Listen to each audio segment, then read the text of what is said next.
میں ایک جگہ ایک مسجد میں تھا. میں آپ کو ایک واقعہ سناتا ہوں. اور میں بیٹھا ہوا تھا انتظامی لوگوں کے ساتھ اور ہم بات کر رہے تھے کہ کیا کیا جا سکتا ہے. ایک بھائی آئے اور انہوں نے سنا تھا کہ میں عربی پڑھانا چاہتا ہوں. اور وہ خود عرب تھا, مصری تھا بیسکلی, اور اس نے یہ سنا تھا کہ میں عربی پڑھانا چاہتا ہوں. اور وہ کہتا ہے کہ تم عربی پڑھاؤ گے؟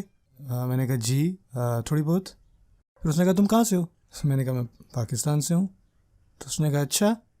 اور اس نے اپنا رومال نکالا اور کہا اس پہ ذرا عربی کے حروف لکھ کے دکھاؤ. لیکن میں نے اس میں انگلش کے الفابیٹس لکھ دیے.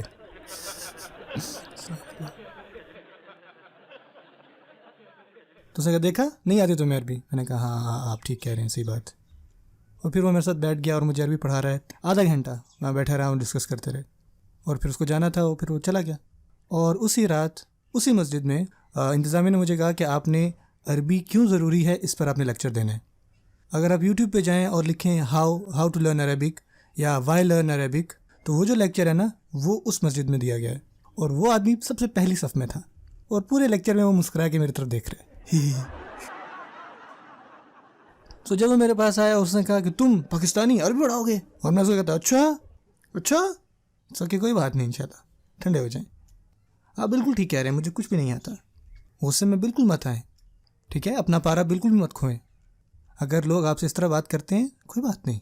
اور اصل میں آپ کو کیا پتہ بیسکلی کہ لوگ آپ سے اس طرح کیوں بات کر رہے ہیں. ہو سکتا ہے کچھ پریشان کرنے والی چیزیں ان کی زندگی میں چل رہی ہوں.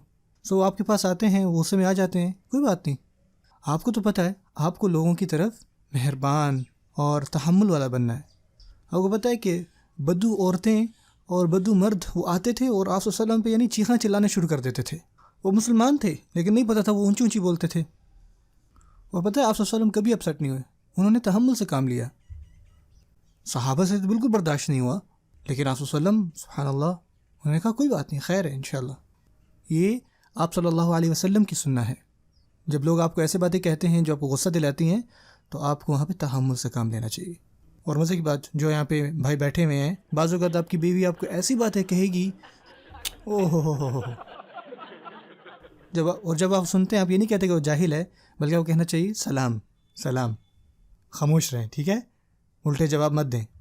میری بہنیں جو اوپر والی منزل میں بیٹھی ہوئی ہیں, آپ کے خاوند آپ کو ایسی باتیں کہیں گی جو بالکل برداشت سے باہر ہیں. لیکن اللہ تعالیٰ نے آپ کو ایک اسپیشل پاور دی ہوئی ہے. میری 3 بہنیں ہیں, میری بیوی ہے اور میری 4 بیٹیاں ہیں. مجھے پتہ ہے کہ خواتین کے پاس ایک اسپیشل پاور ہوتی ہے, اور ان کی پاور یہ ہے کہ وہ آپ کو اس طرح سے واپس جواب دیں گی نا کہ آپ کو لگے گا کہ آپ کے دل میں کسی نے خنجر کھوپ دیا ہے. اور آپ کہتے ہو یار. لیکن آپ بہنیں, میں آپ سے مخاطب ہوں, جب آپ کے خاوند پارے سے باہر ہو جائیں یا وہ زیادہ ایموشنل ہو رہے ہیں یا زیادہ غصے میں آ رہے ہیں, سلام, ٹاپک کو چینج کر دیں. اور سلامن قالوا سلامن کا مطلب یہ نہیں ہے کہ اللہ تعالیٰ کو کہہ رہے ہیں لٹرل سلامن کہنا ہے, کہ کوئی لڑ ہے تو آپ سے کہہ رہے سلامن. اس طرح نہیں, یہ اس کا مطلب نہیں ہے. سلامن جس کو عربی میں حال کہتے ہیں, یہ وہ یہاں پہ ہو سکتا ہے. آپ کو پتہ ہے مطلب کیا ہے؟ وہ تحمل سے بات کرتے ہیں. وہ یہ نہیں کہ سلام لفظ کہتے ہیں, وہ تحمل آرام سے بات کرتے ہیں. وہ اس طرح سے بات کرتے ہیں جو معاملوں کو ٹھنڈا کر دیتا ہے, آپ کا غصہ دور کر دیتا ہے. مثال کے طور پہ ایک دفعہ میں مسجد میں سو رہا تھا. میں اعتکاف میں تھا اور مسجد میں سو رہا تھا. آپ کو پتہ ہے جب آپ سو رہے ہوتے تو آپ کو پتہ نہیں چلتا کہ آپ کی کس طرف کروٹ ہے. اور میں سو رہا تھا اور میری ایک دم آنکھ کھلی کیونکہ میرے پیٹ میں کسی نے لات ماری تھی. اور وہ انتہائی بزرگ آدمی تھے ہمارے اس میں گیدرنگ میں, اور وہ پیچھے سے افغانی تھے, اور وہ بھی وہاں پہ اعتکاف میں تھے, اور ان کو انگلش عربی کچھ بھی نہیں آتی تھی, وہ صرف پشتو بولتے تھے. اور میں ایک دم اٹھا یار اور میں دیکھ رہا ہوں ان کی طرف, اور انہوں نے کہا کہ قرآن. دراصل میری جو کمر تھی وہ قرآن مجید کو ہو رہی تھی, تو انہوں نے کہا آپ کی کمر قرآن کی طرف تھی, تو اس وجہ سے میں نے اس طرح اٹھایا آپ کو. اور میں وہاں پہ کھڑا ہو سکتا تھا کہ دیکھیں آپ مجھے آرام سے بھی اٹھا سکتے تھے, یار میں روزے سے ہوں اور آپ اوپر سے میرے پیٹ میں لات مار رہے ہیں. لیکن آپ کو پتہ میں نے کیا کیا؟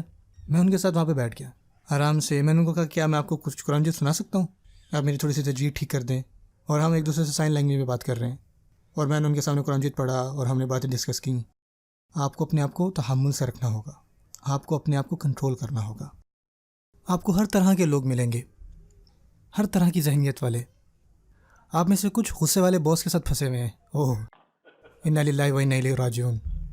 جیسے وہ ہر ٹائم غصے میں ہے, وہ غصے میں اٹھتا ہے, وہ کھا رہا ہے, وہ غصے میں ہے, یہاں تک کہ وہ ہنستا بھی غصے میں ہے. اور پتہ ہے کہ آپ کو تحمل کے ساتھ ان سے معاملہ کرنا پڑے گا. آپ کے پاس لوگ کام کرتے ہیں، آپ کے پاس ٹیچرز ہیں، آپ کے پاس اسٹوڈنٹس ہیں جو آپ کو غصہ دلاتے ہیں. آپ کو اپنے آپ پہ کنٹرول کرنا ہے. آپ کلاس میں غصے میں نہیں آ سکتے. آپ صلی اللہ علیہ وسلم نے فرمایا کہ انی بعثت معلما، میں ایک معلم بنا کے بھیجا گیا ہوں. وہ معلم بنا کے بھیجے گئے اور وہ لوگوں پر کبھی غصے پہ نہیں آئے. سبحان اللہ. ان کے خادم ہمیں بتا رہے ہیں کہ وہ ان کے ساتھ اتنا عرصہ رہے اور انہوں نے کبھی ان کو نہیں کہا کہ تم نے ایسا کیوں نہیں کیا اور ایسا کیوں کیا، پورے اس عرصے میں. سبحان اللہ. میری دعا ہے کہ اللہ تعالی ہمیں عمل کرنے کی توفیق عطا فرمائے.